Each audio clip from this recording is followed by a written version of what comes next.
பத்துமலை ஸ்ரீ ஐயப்ப சுவாமி தேவஸ்தானத்தில் இன்று நடந்த இருமுடி கட்டு திருவிழா பக்தி நிறைந்த சூழலுடன் மிக விமரிசையாக கொண்டாடப்பட்டது.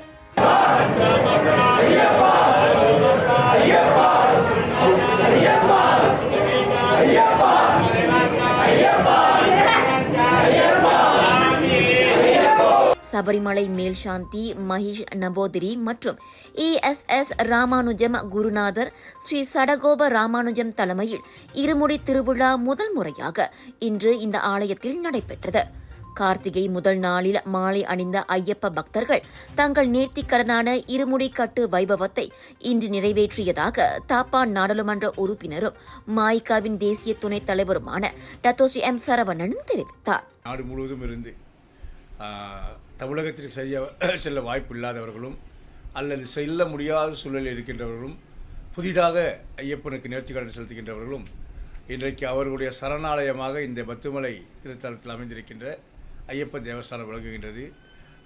காலையிலிருந்து நாடு தழுவிய நிலையிலிருந்து ஐயப்ப பக்தர்கள் சுவாமிமார்கள் இடிமுடி கட்டி நெய்விளக்கேந்தி கல்லும் முள்ளும் காலுக்கு மெத்தை என்கின்ற சிந்தனையோடு எல்லாம் வல்ல ஐயப்ப தரிசனத்திற்காக வந்திருக்கின்றார்கள்.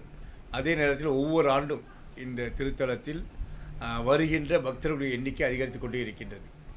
தேவஸ்தானத்தை பொறுத்தவரை இங்கே இருக்கின்ற பக்தர்களுடைய தேவைக்கேற்ப ஒவ்வொரு ஆண்டும் புதிய புதிய வசதிகளையும் ஏற்பாடுகளையும் பக்த பெருமக்களுக்கு செய்து கொண்டிருக்கின்றார்கள். ஆக இந்த பக்தி நிலையில் நம்முடைய சமுதாயம் செல்ல வேண்டும். அதே நேரத்தில் எவ்வளவுதான் பக்தியோடு இருந்தாலும் நம்முடைய உழைப்பு மிக மிக அவசியம். இறைவன் கூட தனக்காக உழைக்க தயாராக இருக்கின்றவர்கள் தான் இறைவன் கூட உதவி செய்வார். ஆக அந்த அடிப்படையில் இந்த புத்தாண்டு சிந்தனையாக காலையில் விழித்தவனும் நன்றாக உழைத்தவனும் நிச்சயமாக வாழ்க்கையில் வெற்றி பெற முடியும் என்பதை கருத்தில் கொண்டு ஒவ்வொரு இந்து பெருமக்களும் வாழ்க்கையில் முன்னேறுவதற்கான நடைமுறைகளை மேற்கொள்ள வேண்டும்.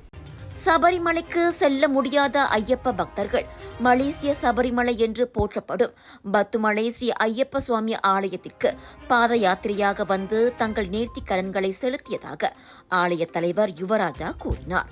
நாடு தழுவிய நிலையில் ஐயப்ப பக்தர்கள் இன்றைய விழாவில் கலந்து கொண்டதாகவும் அவர் தெரிவித்தார்.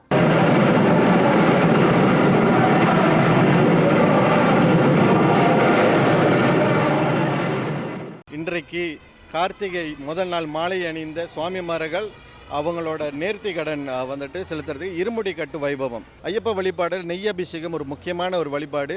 இருமுடி கட்டி இந்த ஸ்ரீ மகா மாரியம்மன் ஆலயத்திலேருந்து இருமுடி கட்டி இன்றைக்கு பாத யாத்திரையாக வந்து இன்றைக்கு ஏறத்தாழ 5000 ஐயப்ப பக்தர்கள் நாடு தழுவில் பேரா, பஹாங், கெட்டா, இங்கிட்டு ஜோஹோர் எல்லா மாநிலத்திலும் விலாயா மாநிலம் ஸ்லாங்கூர் மாநிலத்தில் இருக்கக்கூடிய நிறையா குழுக்கள் வந்துட்டு அவங்க குருசாமிமார்கள் வந்துட்டு இருமுடி கட்டி இங்கே வந்துட்டு அவங்க நேர்த்தி கடனத்தை செலுத்த வந்திருக்காங்க.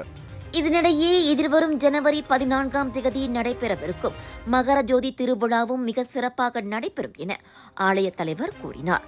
ஐயப்ப வழிபாடில் முக்கியமான ஒரு நிகழ்வு வந்து மகர ஜோதி திருவிழா. வருகிற 14ஆம் தேதி வந்துட்டு மகர ஜோதி திருவிழா வந்து வேற விமர்சையாக ஏற்பாடு செய்யப்பட்டுள்ளது. 13ஆம் தேதி இருமுடி கட்டி 14ஆம் தேதி பொங்கல் அன்னைக்கு வந்துட்டு பாத யாத்திரையாக வந்து அன்று அன்னைக்கு இரவு வந்துட்டு திரு ஆபரணப்பட்டி ஐயப்ப வழிபாடில் ஐயப்பனுக்கு நகையை வந்து திரு ஆபரணப்பட்டியில் கொண்டு வந்து நகையை சாட்டி அன்று இரவு வந்துட்டு மலையில் வந்து ஜோதி தரிசனம் காட்டுவோம்.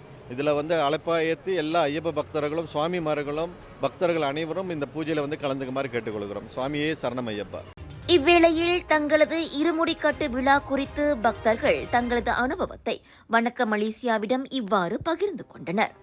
நம்ம மலேசியா தேவஸ்தானம் ஐயப்பன் தேவஸ்தானம் வந்துட்டு 7 வருஷமாக மாலை போட்டுட்டு இருக்கேன்.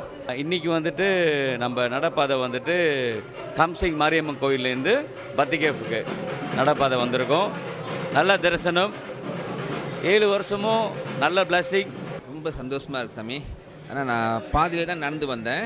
நான் ஒரு ஹேண்டிகேப் பர்சன். ஆனால் நல்லா சந்தோஷமாக இருந்துச்சு. நான் இங்கே ஆரம்பிச்சிருந்து நான் வந்துட்டுருக்கேன். நான் எல்லாம் பூஜை கலந்துட்டுருக்கேன். ஸோ நல்லா பார்க்குறேன், நல்லா கவனிக்கிறாங்க. எனக்கு ரொம்ப சந்தோஷமாக இருந்துச்சு சாமி. எனக்கு வந்து இது வருஷம் இது 12வது வருஷம் மாலை போடுறது. நான் வந்து யுவா சாமியோட டைரக்ட் சீடர். எனக்கு எந்த ஒரு பிரான்ச்சுமே இல்லை. நேராக வந்து நின்றுட்டு அவரோட மாலை போட்டு கண்டினியூஸாக வந்து குருசாமியாக இருக்கார். எனக்கு ஒரு நானும் நல்ல ஒரு சிஷ்யன் நினைக்கிறேன். வருஷம் வந்துடும். எப்படி பார்த்தாலும் வருஷத்தில் வந்து 360 நாள் கோயிலுக்கு வர மாட்டேன். ஆனால் ஒரு நாள் மட்டும் வந்துடுவேன். அதை குறையா சொல்லுவாங்க. ஹோப்ஃபுல்லி இந்த நியூ ரெசல்யூஷன் வந்து அடுத்த வருஷத்துலேருந்து கோயிலுக்கு நிறைய வரணும் அப்படின்னு ஒரு ஐடியா இருக்குது. அதை தாண்டி மாலை போடுறது வந்து ஒரு மிகப்பெரிய மிகப்பெரிய ஒரு கொடுப்பனை. அது ஒரு காலிங்னு சொல்லுவாங்க. நம்மளுக்கு பேர் வந்து ஐயப்பனோட கால் கீழே வந்தால் மட்டும்தான் நம்ம மாலை போட முடியும். ஸோ நம்ம சாமி கும்பிடணும், அவர் மூலம் உத்தரவு கொடுக்கணும் நம்மளுக்கு. அதுதான் வந்து ஒரு காலிங்னு சொல்லுவாங்க. அந்த மாதிரி எனக்கு காலிங் வந்தப்போ எனக்கு மாலை போட முடிஞ்சிச்சு. நான் தொடர்ந்து வந்து மாலை போட்டுட்ருக்கேன். ஒவ்வொரு வருஷமும் வந்து மலைக்கு போகிறது வழக்கம். இந்த வருஷம் நான் போகல, பட் ஆனால் அடுத்த வருஷம் போவேன் நினைக்கிறேன் நான். இது வந்து 12வது வருஷன்றதுனால ரொம்ப சந்தோஷமாக இருக்குது.